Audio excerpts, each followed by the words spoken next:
Ada satu hamba Allah, perempuan, berniaga. Dia datang rumah anak yatim, di Ampangan, di Seremban.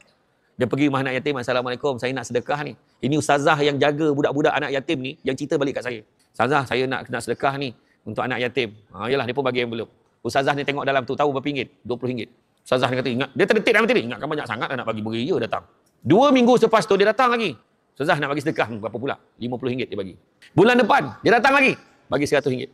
Kemudian dia bagi, bulan depan tu, dia bagi RM500. Sampai sekarang tuan-tuan, tak kurang RM1,000 dia bagi rumah anak yatim tu setiap bulan. Bila tanya balik rupanya, dia berniaga kecil-kecilan.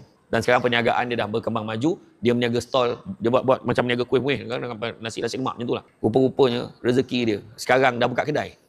Tu buat saya kata, makna kata kena yakin, takkan Nabi tipu kita. Takkanlah Nabi tipu kita ya, yang menipu tu kita. Nabi tak tipu.